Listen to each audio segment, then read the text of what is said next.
and then I'll assign her the plot. Oh, and then I was trying to back out and... Alright, so now look, it already started. Alright, so this is a little different than the one I was using. It might just be because it's on Xbox and they don't have the same scripts.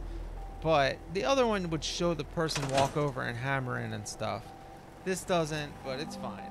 So they put the scaffold up. It's pretty cool. Look at how cool this mod is. I am fascinated by this. First you have like the pallets and stuff there. Now, I'm just gonna watch. Now you see they got the scaffolding, and now some of the walls are starting to go up. There's a little time lapse. And it's really, it looks, trust me, if you watch the Ghost Chef series, there's a bunch of this. And I don't explain it. I'm just like him acting like they're really doing this. And I edit a lot of stuff out, so it looks really smooth. You'll see. And the guy's like hammering it. It looks like they're really building it. So that's the reason I'm doing this type of role play, or not, role play, but let's play, where I'm just talking, because like I never get a chance to explain this type of stuff. When I do the Ghost Chef, he's always talking like a freaking gangster, and like it's totally immersion. There's no acknowledgement that it's a video game at all, So to me, that content is more exciting, and I like producing that. And I would say I'm a little more proud of that type of content, but like I love watching this type of content a lot, and so like I just want to do my own version of just a normal Let's Play. And look at this. She didn't put much of a bed there. It's like a little cardboard box or something, but that's so it's really realistic. They built like a shack that like this lady would live in, so that's pretty cool. And it's just like a little metal shack. Now, what's really cool is as you upgrade your settlement, what happens is they'll expand their plot and it will grow to a 2-story house. And so she'll have I'll come back here, and if I keep the settlement happy enough, she'll have like a real bed next time. So it's really cool how this mod works. I really think it's one of the most interesting things that they've done with the game. And you know what? Everyone said this. This is what the settlement should have been in the first place, in the game. They should have been more like this. It would have been a much better game. And because a lot of people hate on the settlement. Anyway, look, we put up a couple more plots, and we got another settler that showed up doing the farming. So, yeah, we're ready to go with another settlement. So I got to put a plot down. I literally just put the foundations down and turned around, and that guy was already there farming. So we didn't even have time to build him a house. But there are tents there, so, all right. This was a little easier place. So now what I have to do is run the wire. Well, I think I can assign him without running the wire. It requires power and a guy. Alright, so we gave him the guy. And did we? Yeah. Got the guy. He's the yellow. Alright, he's already hammering. So it's already going up. So let's get the power wire. Power's already a mess. Alright, so it can't reach that far. I don't know if there's a obstruction or it can't reach that far. What we'll do, I saw some power in this menu. Let's see what the Sim Settlements power looks like.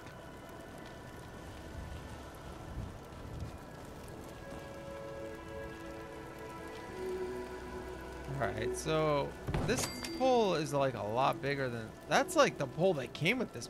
Well, no, that one's a lot bigger. That's the one that you can't get rid of. That's just here, I think. Alright, so it doesn't look like I can select this, though, to attach a wire to it. So I'm not sure what these do. I'll have to read the manual about that. I'm just going to put the normal pole there from the normal settlement menu. And we'll just wire it over there from there. Not a big deal. Got the power pylon. Now, I love the wiring. I'll tell you, you don't even know how many countless hours spent wiring these things.